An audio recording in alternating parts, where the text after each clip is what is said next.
Hello everyone, and thank you for coming out to watch my internship presentation about my internship in Seattle, Washington this summer. I'm currently studying abroad in Bhutan, so I'll be Skyping in, hopefully, at the end of this presentation for any questions that you guys might have. So, 47,053 followers, 7 accounts, 1 summer internship. So my story begins with the search for my internship. So I wasn't really sure where to intern over the summer. So I was talking to my boss at Berea at the Office of Sustainability, Joan Polly, and we got on the subject of her previous work with the U.S. Green Building Council. And she was talking about all of the wonderful projects that she had been involved in, and I was really captivated by the idea of the walkable community that she was talking to me about. And so I decided that this was an internship that I wanted to do, and it would be a really great opportunity to get experience in an office environment that was in some way helping combat climate change, which is my ultimate goal to help solve with, my major and with what I'm studying at Berea. So she had a connection in DC. She sent my resume, and I decided that I would love to work at the branch in Seattle, Washington, and that's how I got connected with the International Living Future Institute. So what is ILFI? So ILFI is a nonprofit organization that does a lot of certification programs for buildings, projects. They have a lot of transparency labels. Their main one is the Living Building Challenge. I'm going to go into a little bit more detail about this briefly, and if you have any questions at the end, I would be happy to answer any of them about any of these programs. The Living Product Challenge looks at the lifespan of products to help make them net positive. The Living Community Challenge is a certification program that basically looks at sustainable communities on a community scale rather than on a singular building scale.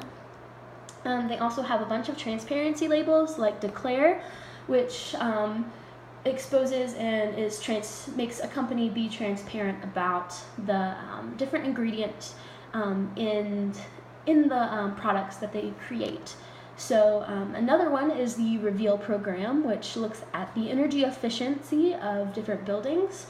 And then the third one is Just, which is the social justice label for different organizations to be transparent about their hiring practices and the diversity and the equity and the safety within their organization.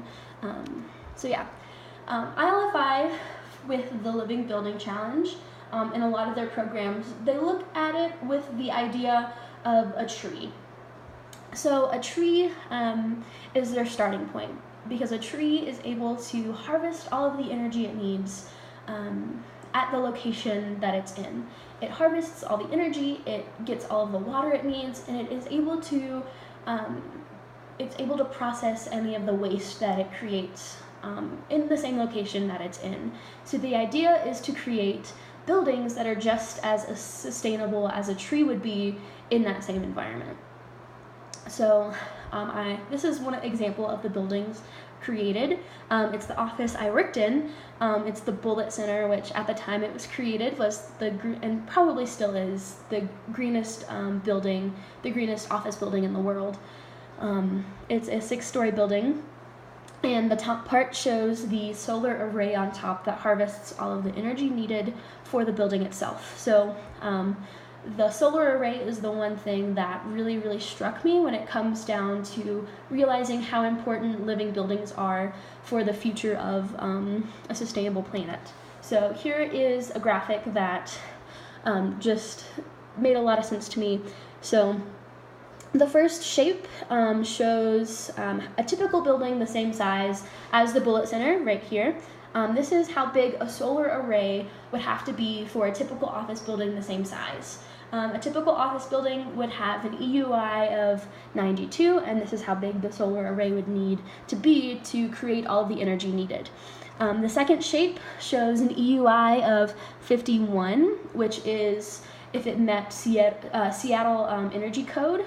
The third shape shows an EUI of 32, and this is a LEED Platinum building. So we have a lot of LEED buildings on campus, and they're still really, really energy efficient. They just don't do as much as living buildings do. And this is the Bullitt Center, and again, the solar array is located on top of the building itself, and it only has an EUI of 16.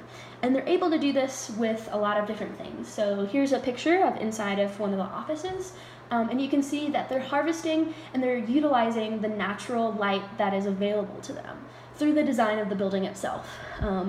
So this cuts down on a lot of the energy costs, and there are a lot of different things that the building is able to do to cut down on energy. And again, I'd be happy to explain and give more examples of any of them, but to cut down on time, I'm just gonna go over a few of the really, really cool ones. So another branch of the LBC challenge is that you're supposed to be able to collect all the water you need for the building and be able to process the waste that you create. So they use compost toilets, and one of the innovations that was created out of this building itself was the foam flush toilet. So people got together and they designed this toilet that uses only 2 tablespoons of water compared to 8 cups of water used by the typical toilet. So it's really, really cool stuff that they're able to create and push for with this certification program. And then they also, with this wetland system, all of the gray water, so gray water from sinks and things like that, they have to be able to clean the water and process it themselves to put it back into the natural environment instead of being hooked up to like a normal septic system like the city would have. So this is where all of the gray water goes and it cleans itself. So more specifically about what I did over the summer. So there are all these awesome projects that ILFI does and they certify, and that means that there are a lot of stories that have to be told. And the stories that have to be told are, it's a very labor-intensive process. So for the majority of the summer, I utilized these 2 programs, Meet Edgar, which basically organizes a lot of different social media accounts, and it lets you publish on them as many different social media posts as you want. So we would post about 2 to 3 times a day on every single social media account they had. And then Buffergram was a program to schedule posts for Instagram, and on that platform we would schedule posts at least 3 to 4 times a week. So there was a lot of work that had to be done, and these are a few examples of the different posts that I made. This is an example of one of the projects that I told their story, and I was creating not only value for ILFI, but the organization that decided to build this living building, this vineyard in Southern Oregon. With this post, 63 people saw it, and then there are people that are saying that they're going to come visit it just because it's a living building. So through this, it showed people that there are really awesome projects going on in the world. I also was helping publicize for an upcoming expo that they were doing in September, I believe. So I was getting ready and helping basically recruit people to come to the expo and talk about the Living Product Challenge and their dedication to doing that. So you can see that it reached about 12,000 people, had about 800 likes and 17 shares. This was with the Facebook promotion, but this is still added value that I'm adding for ILFI with the different posts that I was writing. I also did a few social media campaigns myself. They had a new program called Net Zero that they wanted to really publicize and talk about. So I came up with a campaign of Why Zero. I emailed a lot of different people who had certified net zero buildings, and I asked them, why did you do this? What is it that you're so passionate about, and what do you see as the potential for net zero buildings? and it was just a really awesome way to connect it back to a person and back to a reason why, people are building these buildings. And it was at the end of my internship, my supervisor said this is a campaign technique that they're definitely going to use in the future with different social media and different programs that they start publicizing for.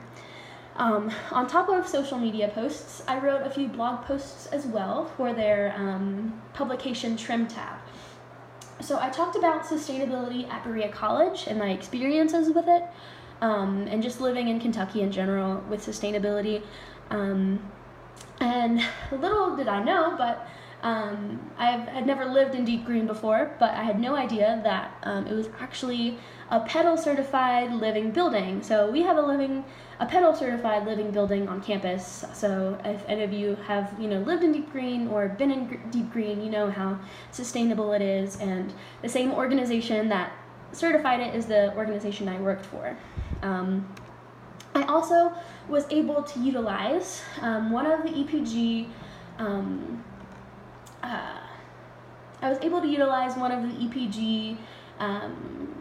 lessons that I learned during my summer, which is to recognize opportunities. So throughout my experience, I was looking at all these awesome buildings that were being built, but I hadn't actually seen any of them in person besides the one I was working in.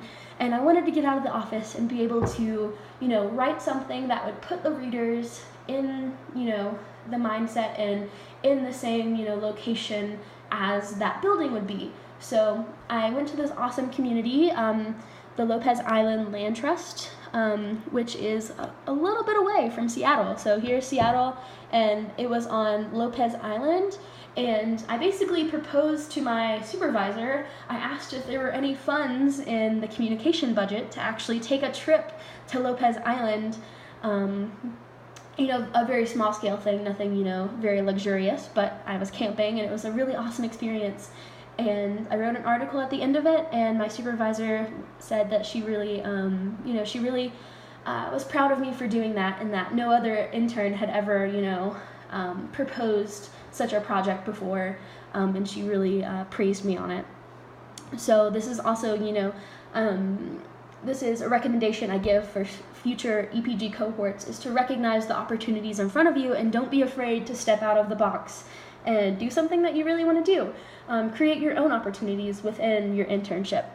I also utilized networking, which is an EPG capability I learned. So at the beginning, I was sitting down with different project managers, specifically the Just label, and I was learning about it, and I was wondering about the scope and the scale of, how big this label wanted to be. And the program manager said that he really wanted to at least get, a university in the short term, on board with this label.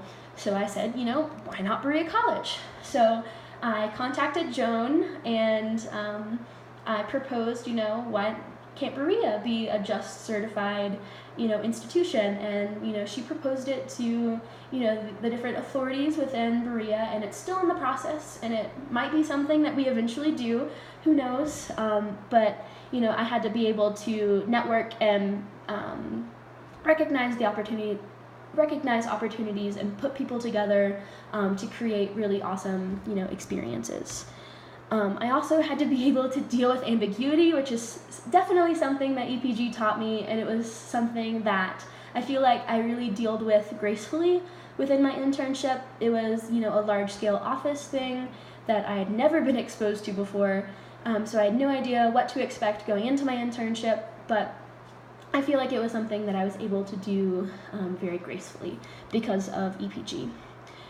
So some of the things that I learned. So although the work that's being done at ILFI is really amazing, it wasn't necessarily work that I wanted to do for the rest of my life. And I saw a lot of the challenges that ILFI is faced with in the different projects that they do, especially like regarding policy. So while I was in Seattle, they were doing the primaries for the upcoming mayor. So I was really inspired by one of the candidates, Nikita Oliver. I went to a couple different candidate forums. There was one for green buildings, and different architecture firms came So the public library and all of the different candidates talked about, what they would do moving forward to progress sustainability and progress green buildings. And I felt really passionately about Nikita, and I volunteered with her campaign, and during that I was just so energized, and I'm like, this is definitely what I should be doing in some capacity, whether it be just, helping out with campaigns, helping get people elected, or, maybe being an elected official one day, who knows. But, so, what's next? So, I plan on doing another internship in the following summer. So, I would love to work in DC. I'm still working on, the different ways of looking for an internship in DC. I hope to, make some different connections and network a little bit once I go back to Berea. There's an awesome community there, and I'm sure there are a lot of people, with connections in DC with different political campaigns, different candidates, different politicians, and that's really what I am looking towards doing, the next summer and after I graduate as well. So that's a little bit about what is next, and thank you all for watching my presentation, and I'll be Skyping in to answer any questions that you may have. And if you'd like a copy of my presentation to get a better look at any of the pictures or diagrams or anything, I would be happy to send a version of my PowerPoint to anyone who wants it. So thank you all.